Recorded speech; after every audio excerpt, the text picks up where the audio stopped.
or information.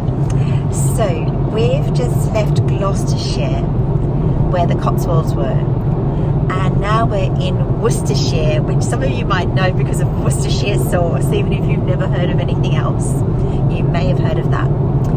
And then we go into Shropshire, and we're going to be staying a night in Shropshire later on our journey, but not now.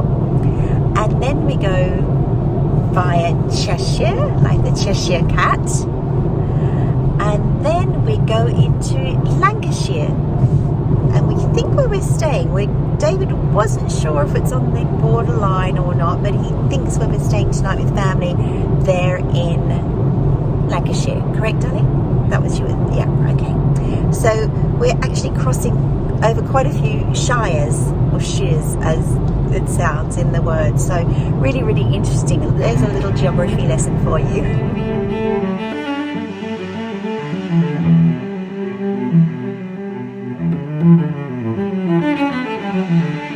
So we've just arrived in the beautiful city where David was born, which is Chester, and it's a Roman city with Roman walls, but these are not Roman walls.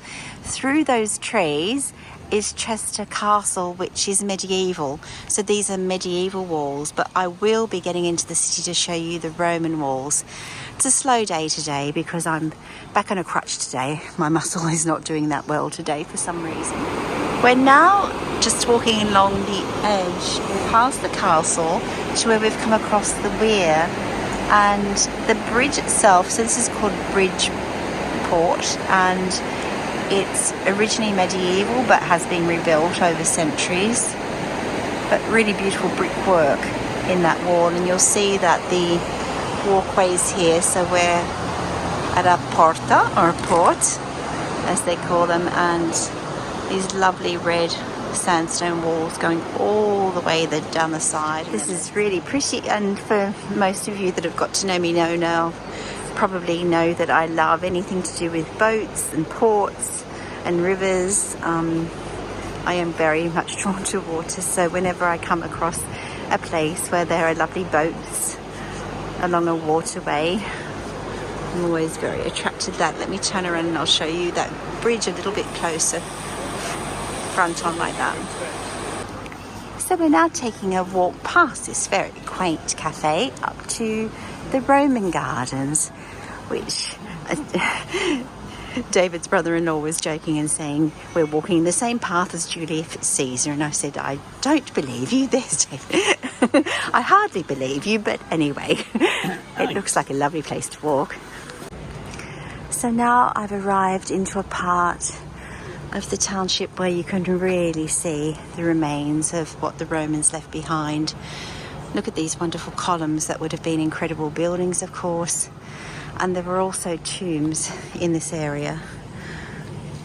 So the way they placed their loved ones to lay for eternity. Some beautiful bases on these wonderful columns, showing the wonderful luxury villas. Some lovely, lovely remains of mosaics.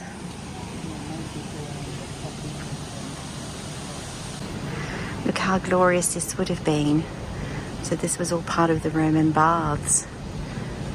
And they really did things in style, didn't they? Look at these beautiful remains. And cypress trees that remind us of our home in Italy.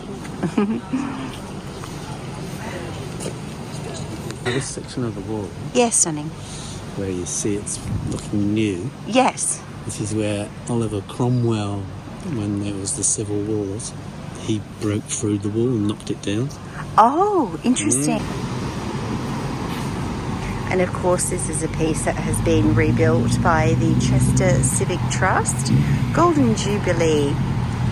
Yeah, and it's a beautiful mosaic done obviously in the style that things would have been done in.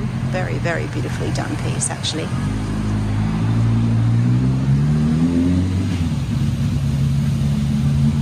And then facing back towards the gardens there.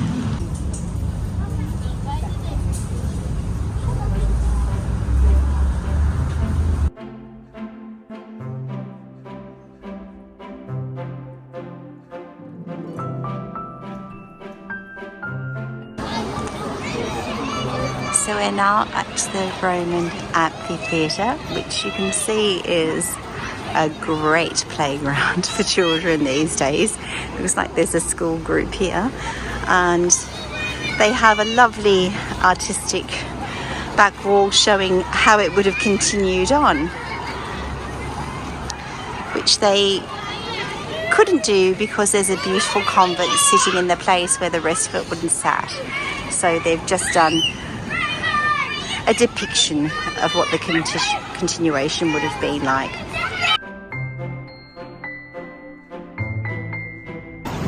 And we have a gladiator who's just arrived with a group of children.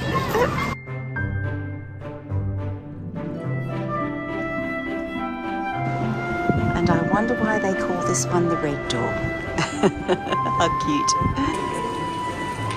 Clogau evidently is a very, very old, beautiful Welsh company that specialises in jewellery, and they have Welsh gold. So look at these beautiful, beautiful buildings.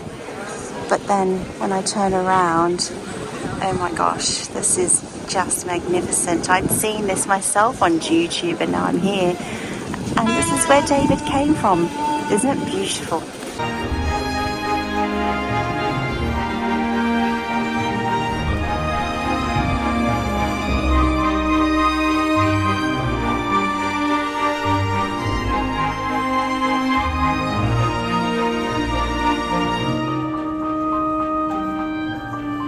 This is really groovy. Bank Gallery Antiques. Looks wonderful in there, doesn't it? But I don't think I'll get into any more antique shops today. But look at this beautiful mini mural map.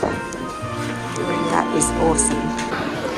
So I've been told that these magnificent buildings are actually 1800s, so 19th century, but they are obviously Tudor. They call them Tudor mock, where they copy a style from the past. But they are very, very beautiful all the same.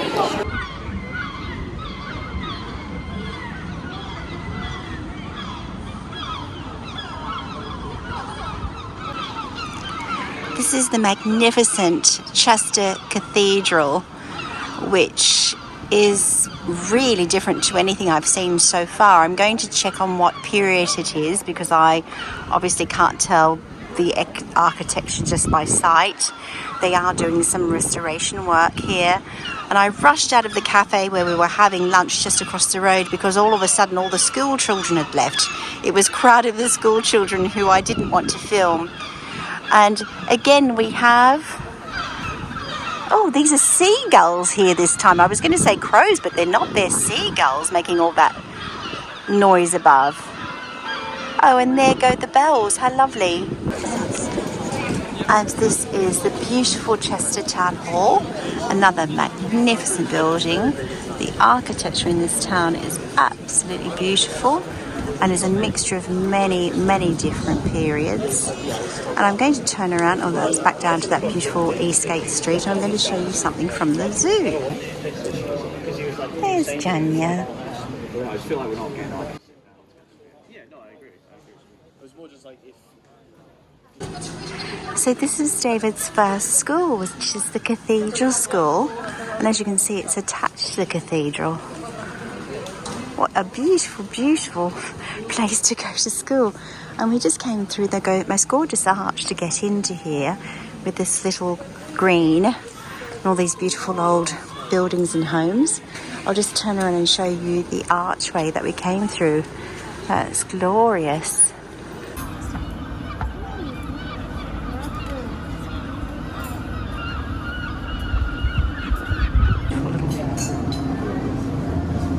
So we are on the upper level of the wonderful double level shopping street of Eastgate, I beg your pardon.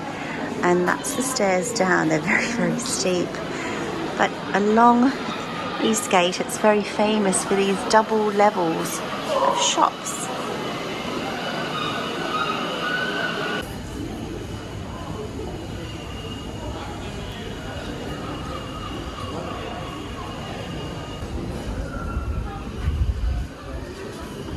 this ward is part of the old Roman walls, but look where it's leading to. Do you remember that beautiful clock I showed you from downstairs? We're going to actually cross that bridge now. So there's the beautiful clock and the bridge.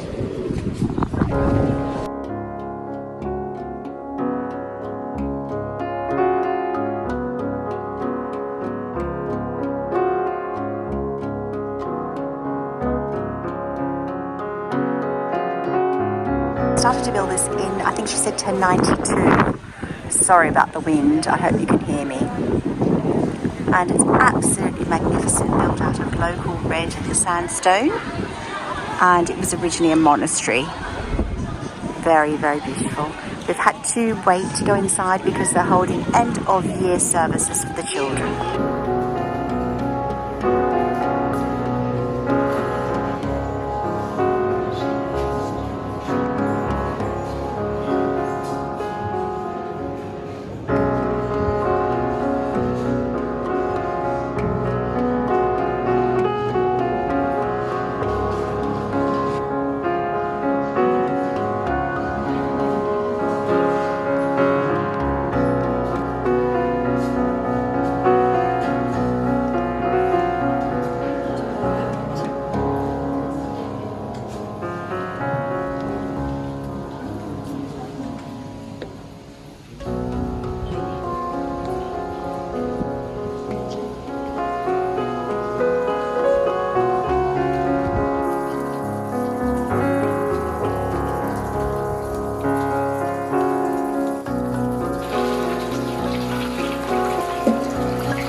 What a magnificent cafe. But David, you have an even better story that you shared with me. What was it? This used to be our dinner hall, or lunch hall.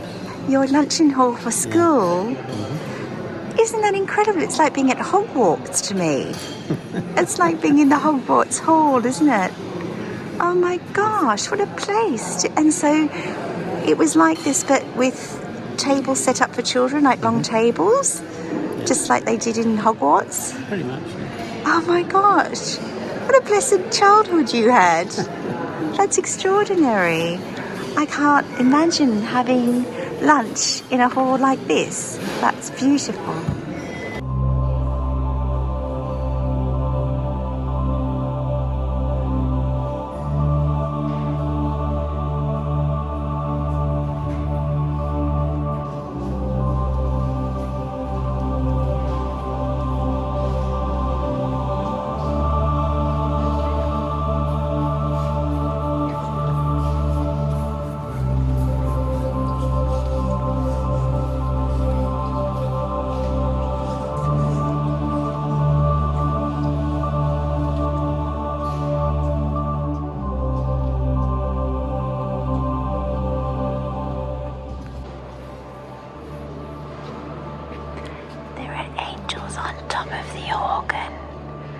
And David's special pews that he sat in as a child are right up the front beyond this beautiful wood panelling.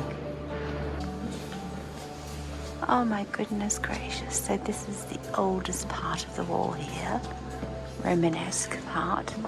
Yet another part of the organ.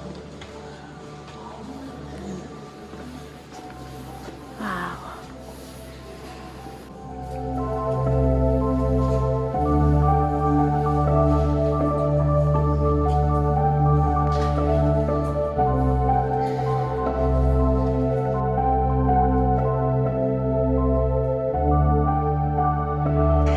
These were the pews that David sat on as a child to go to Mass. Oh my gosh, I just can't even believe I thought I had an interesting childhood. It's left me with something that seems very, very simple in old Sydney town, while he was sitting in Chester Cathedral in a pew at the front, in front of this magnificent altar, which I'm just about to show you. And look at the floors as well. Look at the floors, aren't they magnificent? My gracious. And then, oops, and then there's the altar.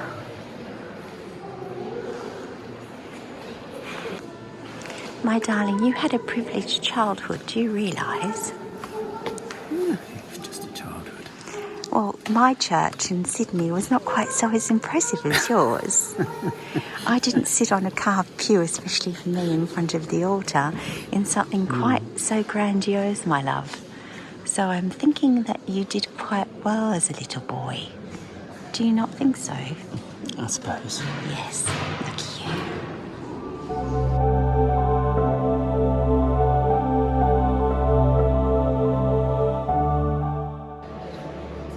I hadn't even noted the gold ceilings. That would all be gold leaf for certain.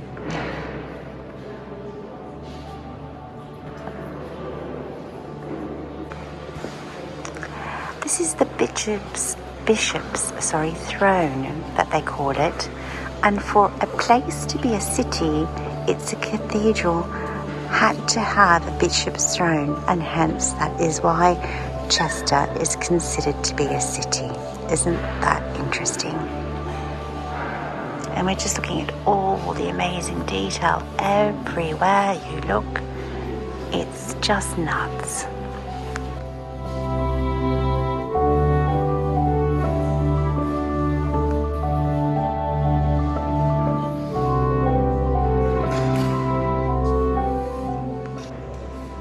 We're just looking at the quality of the tiles, and you'll see some lines are quite rudimentary and duller, and others are very, very clear.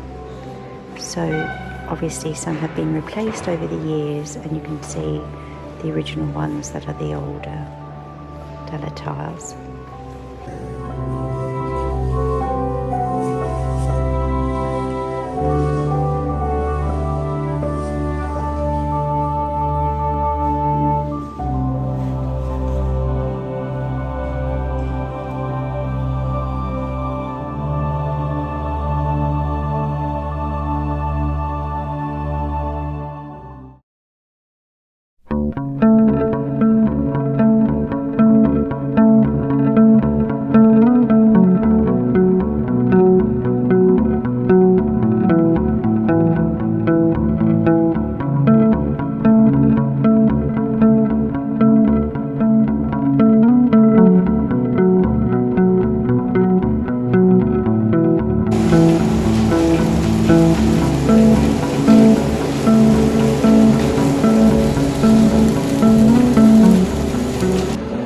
We were just admiring the beautiful private garden down below. I'm on the Roman wall here, and it's just below on the edge of the cathedral.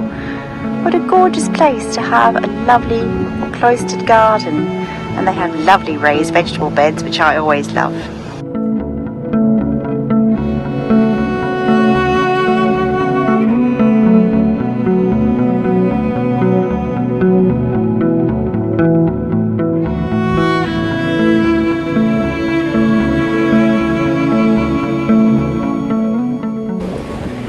Really enjoying this, even though my leg is hurting today, but it's a lovely, lovely afternoon. I'm loving Chester. What a beautiful city. You must come and visit.